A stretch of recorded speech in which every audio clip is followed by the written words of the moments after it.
Voilà, bonjour. Alors, une petite vidéo toute courte pour nous remettre à l'esprit ces notions de niveau de commande, stock maximum, stock minimum, puis surtout que ça ait du sens pour vous, car lorsque vous calculez des valeurs, si vous savez ce que vous cherchez, c'est plus facile de trouver la bonne réponse. Alors, ici, vous avez un graphe avec la quantité en stock sur cet axe, et puis le nombre de jours, généralement une année, sur cet axe-là. On vend, puis quand on vend, notre stock diminue. Alors ici, ce serait typiquement la quantité vendue par jour fois le nombre de jours. Et puis à un moment donné, il faut appeler le fournisseur pour passer commande. Alors ça s'appelle le niveau de commande, puis ce niveau de commande, il se calcule par la formule quantité vendue par jour fois délai de livraison. Déjà, pourquoi ? Parce qu'il ne va pas nous livrer tout de suite. Donc pendant que le délai de livraison s'écoule, nous on continue de vendre. Et puis plus stock minimum parce qu'on n'aimerait pas arriver à zéro, éviter des ruptures de stock, c'est vraiment quelque chose d'important. Donc à ce moment-là, il arrive, ça s'appelle le stock minimum, et puis il nous livre.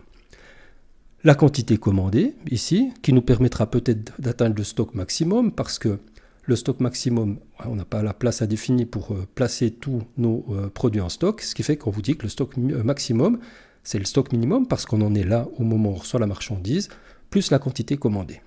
Puis ensuite, on continue, on revend, on appelle le fournisseur.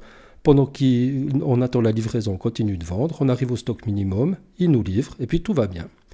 Puis à un moment donné, on pourrait avoir un petit pépin, c'est qu'arrivé au moment de la livraison, il nous appelle en nous disant « Désolé, j'ai un petit souci, je ne peux pas vous livrer, j'ai du retard ». Et le stock minimum, il sert justement à éviter la rupture de stock dans ces cas-là. Ça veut dire que nous, on va continuer de vendre. Et puis, ici, vu qu'on est en zone rouge, on va se dire « On a prévu un retard de livraison en nombre de jours et on va vendre tous ces jours-là la marchandise qui correspond à notre stock minimum, puis on va réussir à éviter le retard de livraison. Alors après, peut-être que la quantité commandée sera la même, puis on aura un petit peu moins que le stock maximum, mais on recommandera rapidement, on attendra la livraison et puis on aura de nouveau notre stock maximum. Alors voilà, j'espère que grâce à cette petite explication, vous arriverez à faire plus facilement les calculs.